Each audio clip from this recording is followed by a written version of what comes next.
Donald Trump spent his entire presidential campaign winning that he was being politically prosecuted by Joe Biden and Merrick Garland. And Donald Trump wanted you to believe that he was sitting in that courtroom falling asleep, not because he was a criminal, but because the system was broken. Well, Donald Trump was and is a criminal, but the system is broken. Unfortunately, it's broken in favor of people like Donald Trump who exploit their power, their money, and their elite status to get off. And that is why, along with Merrick Garland's failure, Donald Trump was not held accountable. But now that he is the president, what is he doing? He is going after his enemies for political reasons. And the latest victim is Letitia James. But she is hitting back, dropping a bombshell on Trump that has him melting down. We are going to get into it all, but before we do, if I could quickly ask you to leave a like on this video. And if you have not already and you enjoy our channel, to hit that subscribe button, because it goes a long way in supporting our work. Now before we get into Letitia James' response that has Trump so furious, and of course his angry posting, I wanna start with what Trump said about Letitia James only a few days ago. That is now being exposed as a lie. No, she's doing a great job. Pam Bondi is doing a great job. I think Pam Bondi is going to go down as one of the best attorney generals of the ages. Have you ever threatened DOJ leadership if they don't prosecute what this is made? No, I don't do that. I don't do that. I mean, I look at the facts like everybody else. You read the facts, and to me, she looks terrible. She looks like she's very guilty, but that's going to be up to the DOJ. We knew back then that this was a lie. We talked about it last night that Donald Trump's post about Pam Bondi was really a DM. That was a message he was directing at the Attorney General to go after his political opponents, to go after Adam Schiff, to go after James Comey, to go after Letitia James. The Donald Trump's brain is so fucking broken. The pudding is so much pouring out of his ass that he does not know the difference between a tweet and a DM. Well, Donald, we know that you instructed Pam Bondi to go after Letitia James, because today she was indicted. And what are the charges? It does not even matter because they are non-existent. They are not real. They are not based in reality. I will not even give them the airtime of talking about them as if they were. But what I will talk about is Letitia James' response. It was perfect. It's what we need right now. She laid out the statistics. We are gonna take a look and then get into Trump's post. Of the president's desperate weaponization of our justice system. He is forcing federal law enforcement agencies to do his bidding. All because I did my job as the New York State Attorney General. These charges are baseless, and the president's own public statements make clear that his only goal is political retribution at any cost. The president's actions are a grave violation of our constitutional order and have drawn sharp criticism from members of both parties.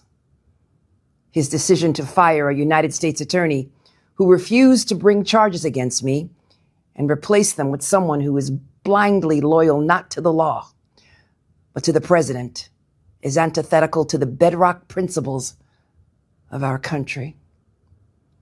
This is the time for leaders on both sides of the aisle to speak out against this blatant perversion of our system of justice. I stand strongly behind my office's litigation against the Trump Organization. We conducted a 2-year investigation based on the facts and evidence, not politics. Judges have upheld the trial court's finding that Donald Trump, his company, and his 2 sons are liable for fraud. I'm a proud woman of faith, and I know that faith and fear cannot share the same space. And so today, I'm not fearful. I'm fearless. And as my faith teaches me, no weapon formed against me shall prosper. We will fight these baseless charges aggressively, and my office will continue to fiercely protect New Yorkers and their rights. This is what I said about James Comey, who I certainly do not like as much as I like Letitia James. But when you pre-capitulate, when you in advance say, well, Donald Trump's just gonna beat us, might as well settle ABC News. Might as well settle Columbia University, might as well settle every single law firm Trump went after. You give him a power that he does not have. But when Letitia James, who upsets Donald Trump for one main reason, and that's she's a strong black woman, looks him dead in the eye and says, "Fuck off. There is no reason you are going after me except the color of my skin and how angry I make you." That shows Donald Trump is weak. And I am glad that she is doing that. And what also exposes his weakness is the insane posting that is doing in response. Donald Trump, of course, melting down because of Letitia James. And he wrote this recently on Truth Social. Trump recently wrote, corrupt Letitia James is costing New York State hundreds of billions of dollars in lost business.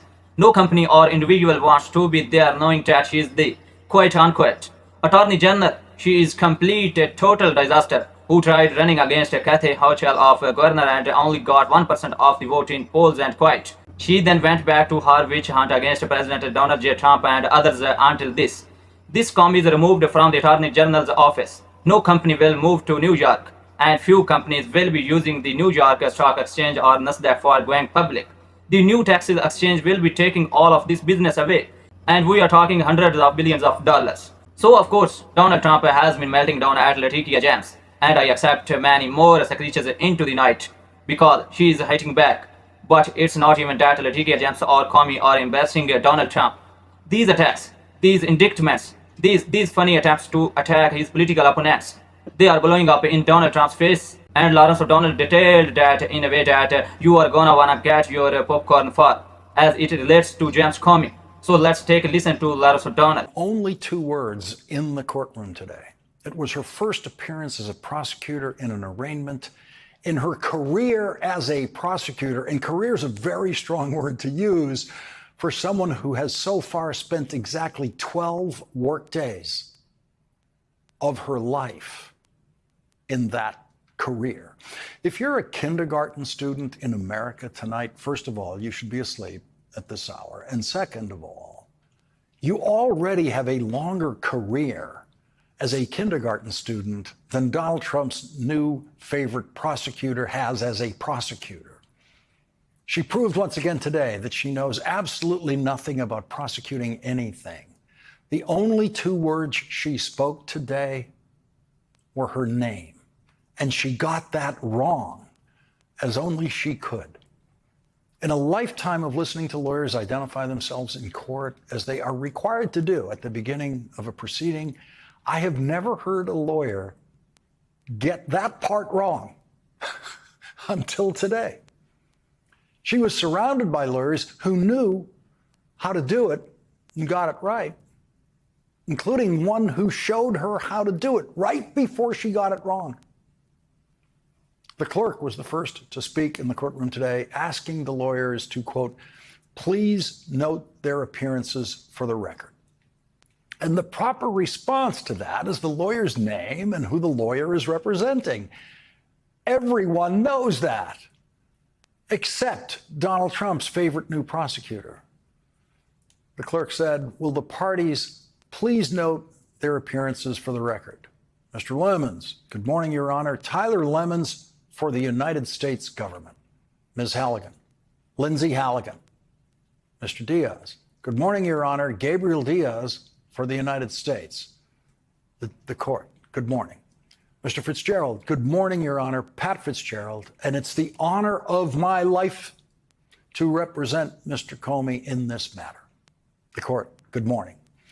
Ms. Carmichael, good morning, Your Honor. Jessica Carmichael for Mr. Comey. Now, I know if you haven't spent much time in courtrooms, it sounds very picky of me to note that 36-year-old Lindsay Halligan, who has never prosecuted anything in her thin experience as a lawyer, didn't say Lindsay Halligan for the United States. That's what every federal prosecutor says every time, something like that.